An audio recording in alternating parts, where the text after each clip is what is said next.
sur la chaîne Les Congo est à nous. Voilà. Alors, comme vous pouvez voir en,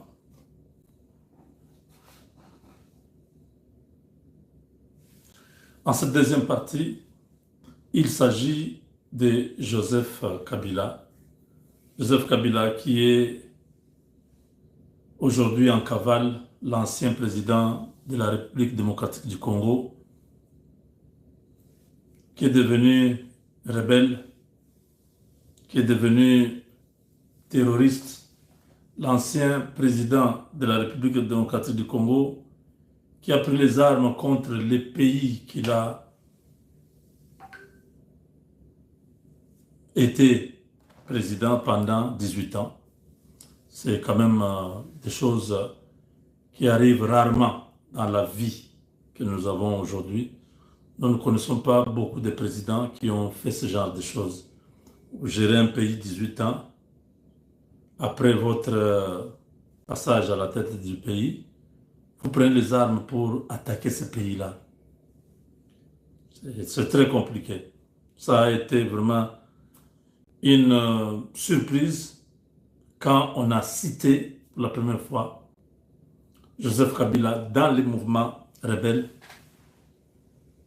de M23. C'est quand on a appréhendé Éric Kouba à l'aéroport international de Dar es Salaam, un proche de Nanga.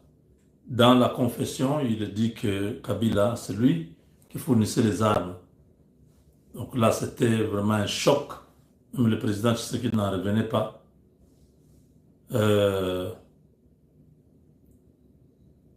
situation a été plus suivie de près, qu'on a commencé à prendre les gens à gauche, à droite, qui disaient la même chose. Et finalement, on s'est dit, tiens, donc cette rébellion à l'est du Congo, Kagame et Kabila ont décidé de se venger, de faire la guerre à Tshisekedi.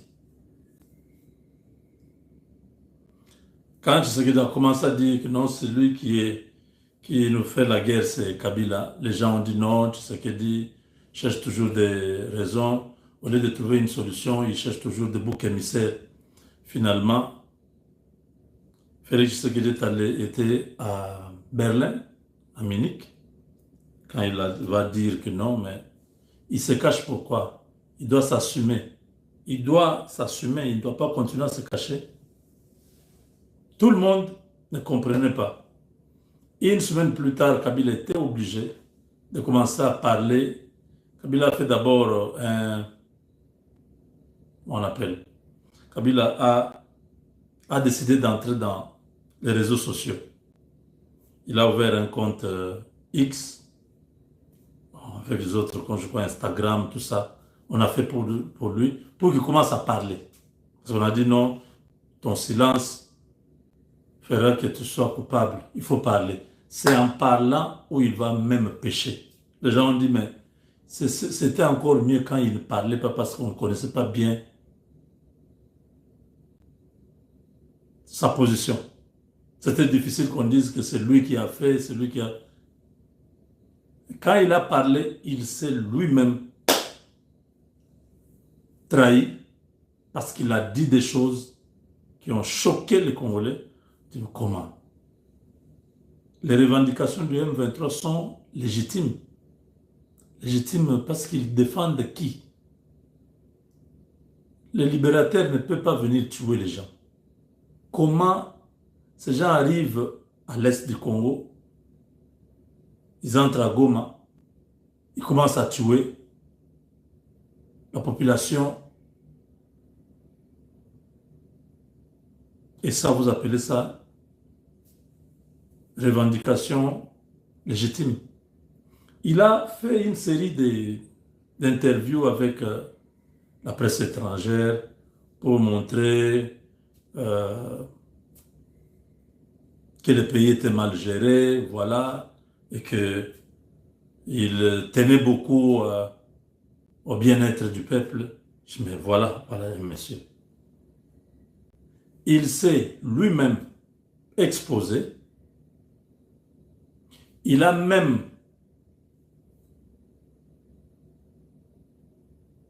fait du bruit qu'il venait à Goma. Quand on a bloqué ces activités du parti au Congo, on a ordonné que ce bien soit saisi. L'homme change. Non, je suis en Namibie. La justice congolaise dit non, non. On ne peut pas continuer à laisser ce gars. Nous avons tous les éléments. Tous les éléments. Il faut que les poursuites soient lancées contre ce monsieur. Il ne peut pas être au-dessus de la loi. Certes, il a été président de la République. Il est couvert par une loi des anciens présidents. Donc, on doit passer par le Sénat. Constant Moutamba initie les dossiers et l'auditeur FARDC, l'auditeur général, écrit au bureau du Sénat pour demander la levée des immunités de l'ancien président Kabila. Une commission va être constituée, la commission que dirige notre ancien ministre des Affaires étrangères, Christophe Lutundula. Dans cette commission, on a invité Joseph Kabila et l'auditeur général Likulia. Likulia s'est présenté, il a fait une démonstration magistrale. Ils étaient à trois.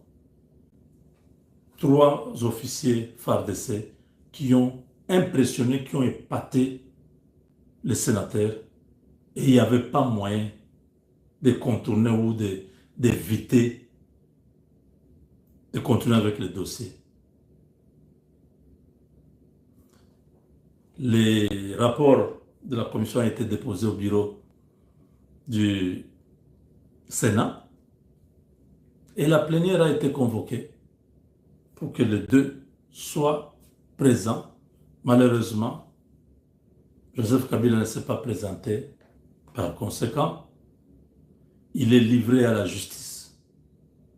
Sama Lukonde a fait savoir que nous sommes dans un cas de flagrance. Ça ne demande même pas qu'on puisse lever ses immunités. Donc, il est déjà devant son juge naturel. Kabila va être condamné, qu'il soit présent ou pas. Son sort est scellé. Sama Lukonde a fait comme Ponce Pilate, sous pression de Katangé et de Kabila lui-même. L'homme a lavé les mains en disant, nous on ne va pas lever ses immunités. Nous sommes dans un cas de flagrance. Donc, il est automatiquement devant la justice. Vous n'avez pas besoin que nous puissions lever ses immunités. Il est déjà votre client. Donc, voilà, par cette vidéo, qu'est-ce qu'on dit? Après l'audition à la commission du Sénat de l'auditeur général de FARDC, le général Likulia Bakumi, Lucien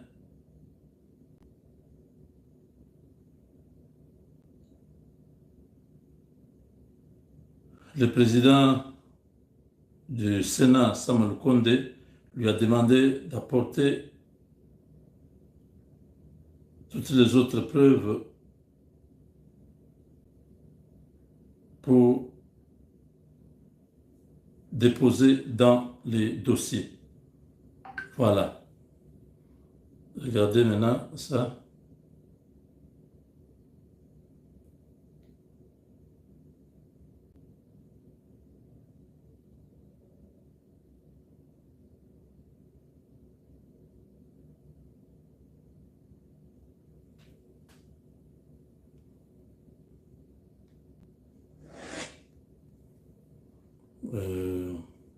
Il y a...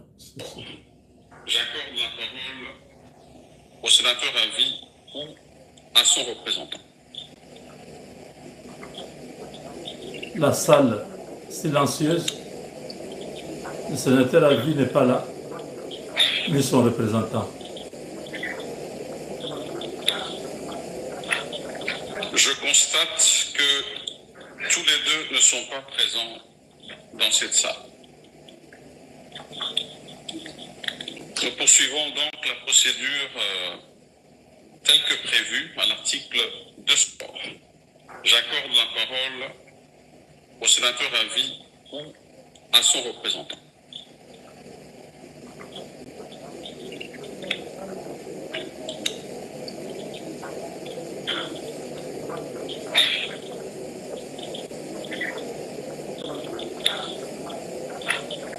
Je constate que tous les deux ne sont pas présents dans cette salle.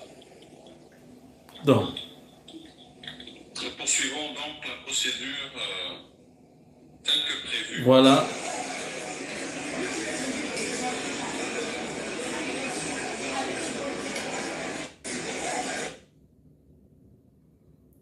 Les sénateurs ont voté. Vous avez vu? Kabila est livré à la justice. Livré à la justice. Ouh,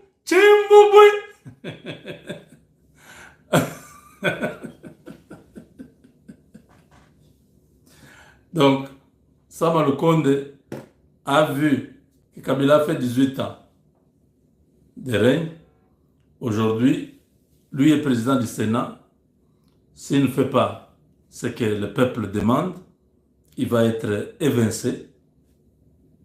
La semaine prochaine, un autre président du Sénat viendra là. On va reprendre le même dossier. Et ça va passer entre-temps. Lui aura déjà perdu son poste. Est-ce que vous comprenez qu'il n'y a rien de mathématique là-bas? C'était simple. Le gars a trahi la République.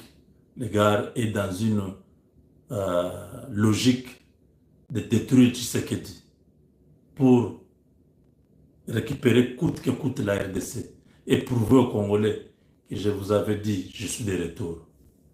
Ah, attends, Zambalola, Andima vraiment Kabila, ce type ici, qu'il revienne encore diriger les Congolais. Ah, c'est que wana Nzambe tout ça nae, Azaka Nzambe ya fantaisie. Le Dieu que nous avons, c'est un Dieu vrai, réel. Quand il parle, quand il dit que c'est fini avec ce monsieur-là, rappelez-vous de la vision de notre maison à Moueka. Rappelez-vous, l'affaire de cet homme-là, c'est fini pour toujours. J'ai suivi beaucoup de gens qui pensaient que Kabila a encore la possibilité de récupérer la situation. Je dis, attendez, comme vous ne croyez pas en Dieu, vous allez voir comment, parce que jusque-là, ce n'était pas encore officiel. Maintenant, là qu'on est en train de les pousser vers le bord du gouffre, vous ne les verrez plus jamais mettre ses pieds. Et Félix Tshisekedi va s'assurer qu'après lui, qu'il y ait quelqu'un qui pourra pérenniser son héritage.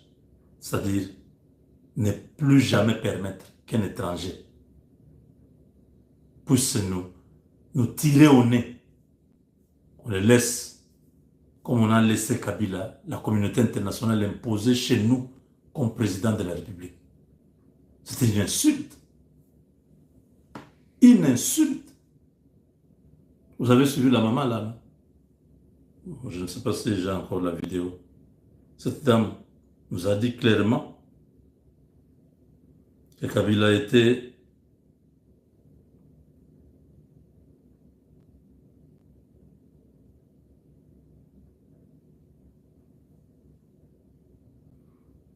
on nous a imposé Kabila par la communauté internationale.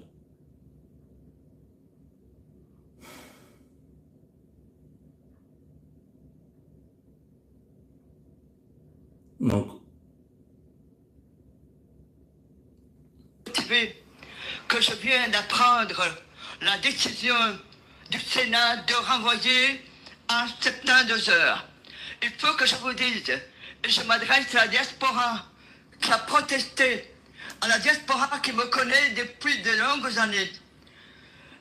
En 2001, en janvier 2001, le professeur Aubert Moukadi, qui était le directeur de cabinet de Laurent Désiré Kabila, a voulu absolument me rencontrer.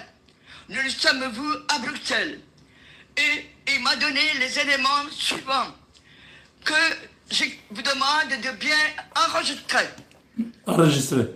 Aubert Moukadi m'a donné le curriculum vitae, le faux curriculum vitae du dénommé Joseph Kabila, établi par le commissaire belge Louis Michel. Ah, Nzambe. Cet article, je l'ai écrit. Mais il n'y a pas seulement ça.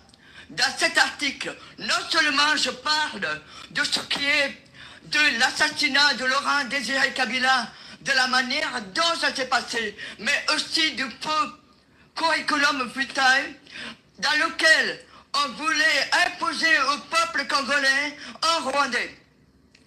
Cet article a été publié le 3 février 2001, 15 jours après que Joseph Kabila ait été installé par la communauté internationale. Alors je vais vous dire, cet article a été publié dans un journal de l'opposition congolaise à Paris.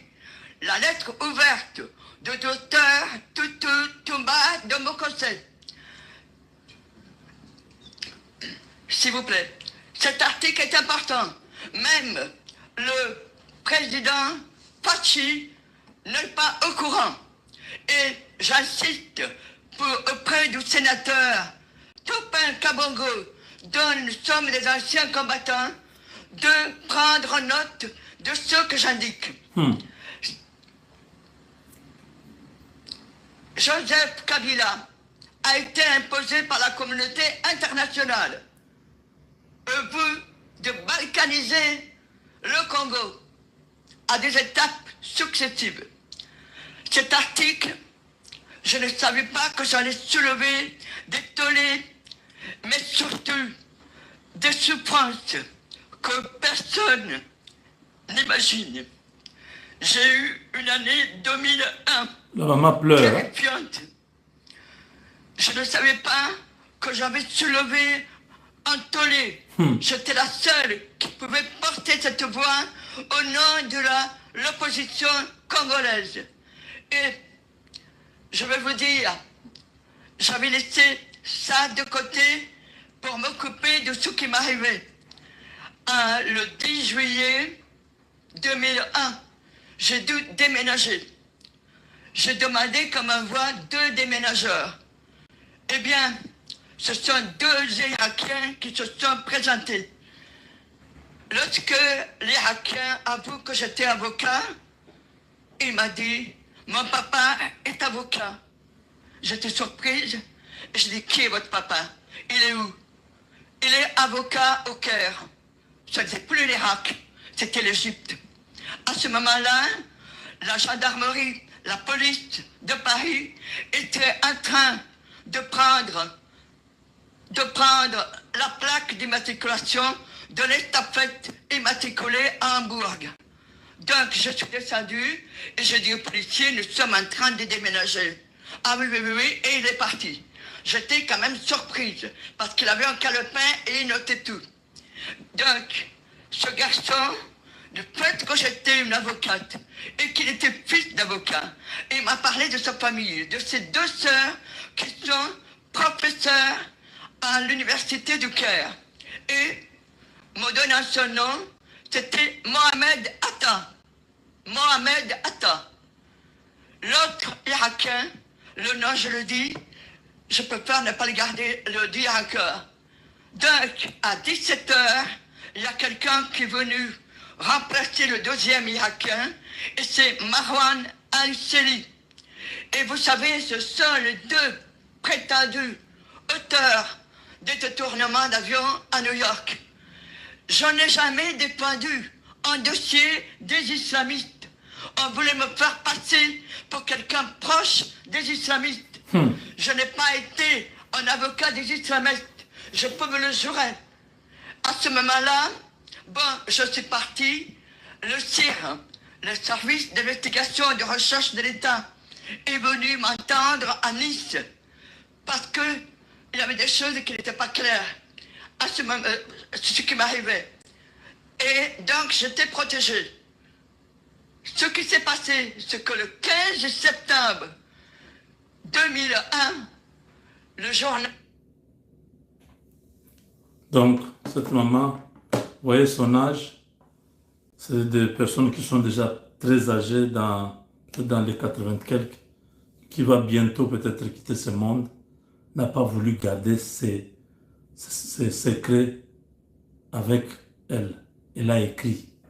Et quand il a écrit, il a publié, l'équipe de Louis Michel, tous ces satanistes belges, ont commencé à faire la chasse à cette maman pour la faire disparaître. Elle a fui et s'est cachée pendant plusieurs années. C'est en 2001, 15 jours après l'installation de Kabila comme président de la RDC. Cette dame, cette maman, a écrit. Elle a publié, elle a eu le curriculum vitae de Kabila, toute la vérité. Elle a publié comment Mouzé était mort, comment son fils a été, bon, Kabila a été installé, un Rwandais qui a été installé à la tête de notre pays. Tout ça, vous avez suivi. Donc, ces messieurs, aujourd'hui, le Sénat s'est débarrassé de ce type parce que maintenant, le dossier sera officiellement ouvert devant la justice congolaise et on va les condamner parce qu'il ne viendra pas. Il sait qu'il ne peut pas venir. Il ne prendra pas ce risque. Et ce sera fini pour lui. On va le condamner et l'histoire de la RDC, c'est vraiment oublier que Kabila existe, Kabila à gauche, Kabila à droite, vous qui croyez encore en lui. J'ai aimé ce que Wakancha a dit. Écoutez ce que Wakancha dit. Wakancha, l'homme de M23. Wakancha dit ceci. Attendez.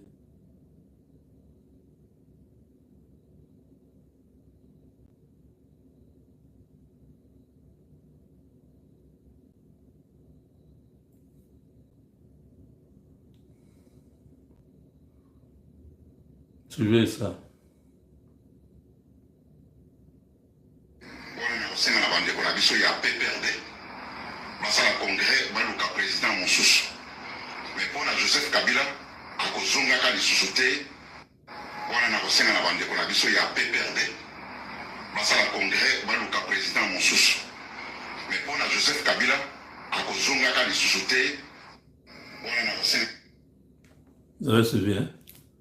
Les gens sont conscients que à cette allure, cette affaire est finie. Kabila, c'est fini. Tu fais ce coup contre la République et tu attends qu'on puisse continuer à croire que tu as toujours le droit d'être congolais. Non, c'est fini. L'affaire est finie. La justice congolaise.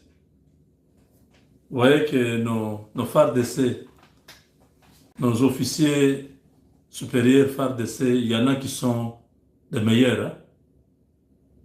Il y en a aussi qui sont de mauvaise qualité. On va se retrouver dans la dernière partie pour clôturer cette émission. Joseph Kabila, son sort est scellé. Les sénateurs ont lavé les mains. La justice va faire son travail. Son matata pognon.